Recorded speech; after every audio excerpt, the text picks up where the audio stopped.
যখন থেকে বিড়াল পুষতে শুরু করেছি তখন থেকে এত পরিমাণ মানুষের কথা শুনতে হয়েছে, আত্মীয়স্বজন থেকে শুরু করে বন্ধু বান্ধব, পাড়া প্রতিবেশী, কেউই যেন কথা শোনাতে বাদ রাখেনি।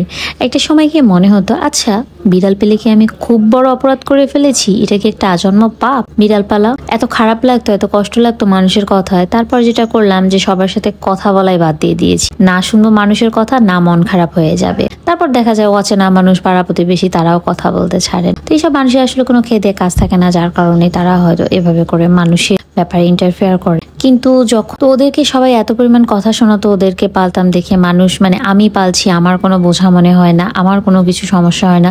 কিন্তু মানুষ জাস্ট একটু দেখে, তাতেই ওদের কাছে মনে হয় যে ওরা বোঝা। আমার কাছে আমার বিড়াল কখনোই বোঝা ছিল না। আমার কাছে আমার বিড়াল আমার বাচ্চা। তো ওদেরকে আমি আমার নিজের সন্তানের মতোই ভালোবাসি, আদর করি, যত্ন করি। আপনারা সেটা অবশ্যই জানেন, ভিডিওতে দেখেন। তো যারা ওদেরকে নিয়ে কটূক্তি করতো, ওদেরকে পছন্দ করতো না, ওদের সাথে হিংসা করতো বা ওদেরকে দেখতে পারতো না, আমার সবসময় খুবই রাগ লাগতো এই ব্যাপারটা নিয়ে। মনে মনে একটা জিনিস চেয়েছিলাম বা একটা ক্ষোভ ছিল মনের মধ্যে যে একদিন এই কথাগুলোর অ্যান্সার আমি দিব। সবকিছুর অ্যান্সার কিন্তু মুখে বলে হয় না, কিছু কিছু অ্যান্সার কার্যকলাপেও দেখা যায়। তো তখন হয়তো আমি চুপ ছিলাম বা তাদের সাথে সম্পর্ক নষ্ট করে ফেলেছি। তো আজকে সে উত্তর দেওয়ার দিন। আজকে আমার কালটুরাজের পেজে আলহামদুলিল্লাহ 50,000 ফলোয়ার পূর্ণ হয়েছে, যা আমার জন্য অনেক বড় একটা ব্যাপার। যে বিড়ালকে মানুষরা পছন্দ করে না, সেই বিড়ালকেই দেখেন আজ কত মানুষ ভালোবাসে। কিছু মানুষ নাই ভালোবাসলো, কিন্তু দেখ হাজার হাজার মানুষ রয়েছে যারা ওদেরকে ভালোবাসে। তাই যারা ওদেরকে পছন্দ করতো না, এটা তাদের জন্য অনেক বড় একটা উত্তর আমি মনে করে থাকি। সবকিছুর জবাব দিয়ে একদম মুখে বলে দিতে হবে তা নয়, কিছু কিছু জবাব এমনটাও হওয়া উচিত। যে আমার বিড়াল কখনোই আমার কাছে বোঝা ছিল না, কিন্তু যাদের কাছে বোঝা মনে হতো তারা যেন এটা দেখে যে আজকে আমার বিড়ালই এত বড় একটা অর্জন করে ফেলেছে।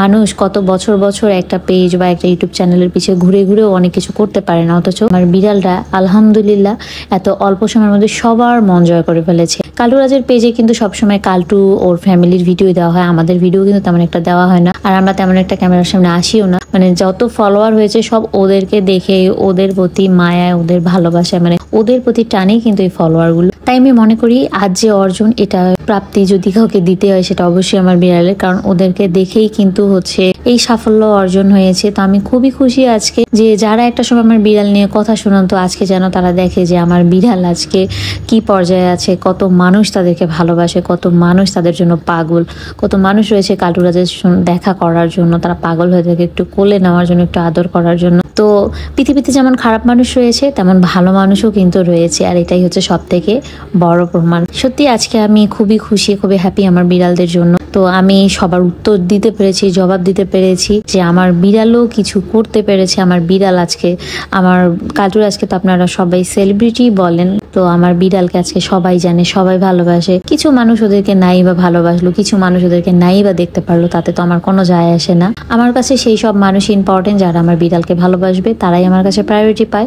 আর যারা আমার বিড়ালকে ভালোবাসে না, পছন্দ করে না, তাদেরকে আমরাও প্রায়োরিটি দেই না। তো সবাইকে অনেক অনেক অনেক ধন্যবাদ। আপনাদেরকে যতই ধন্যবাদ দেবো ততই আসলে কম হয়ে পড়বে, কারণ আপনারা শুরু থেকেই যারা পাশে ছিলেন, এখন পর্যন্ত আছেন, কন্টিনিউয়াসলি আমাদেরকে সাপোর্ট করে যাচ্ছেন। অনেক সময় অনেক কিছুর জন্য অনেক মন খারাপ হয়ে যায়, তো আপনারা সবাই এত পরিমাণ সাপোর্ট করেন, এত ভালোবাসেন, যে আপনাদের এই ভালোবাসা সাপোর্টের জন্যই মানে কাজ করার অনুপ্রেরণা জাগে। দোয়া করবেন কালটুরাজ এবং ওর ফ্যামিলি যেন, ওরা যেন যতদিন বেঁচে থাকে আল্লাহ যেন ওদেরকে সুস্থ রাখে, সবল রাখে। আমাদের জন্য দোয়া করবেন, আমরা যেন এভাবেই পশু প্রাণীকে ভালোবেসে যেতে পারি, ভালো রাখতে পারি। আল্লাহ যেন আমাদেরকে সেই তৌফিক দান করে। তো রাখে সবাইকে আবারও অনেক অনেক ধন্যবাদ। আপনারা না থাকলে এটা কখনোই সম্ভব ছিল না। আমি যতই আপনাদেরকে ধন্যবাদ দেবো ততই কম হয়ে যাবে। ইনশাআল্লাহ যখন কালটুরাজের 1 লাখ ফলোয়ার হবে, আমার অনেক ইচ্ছা আছে আপনাদের সবার সাথে একটা গেট টুগেদার করার। ইনশাআল্লাহ আশা করছি খুব শীঘ্রই 1 লাখ হয়ে যাবে এবং আমরা সবাই একসাথে মিলিত হতে পারবো। তো সবাই খুব ভালো থাকবেন, দেখা হবে পরবর্তী ভ্লগে। আল্লাহ হাফেজ।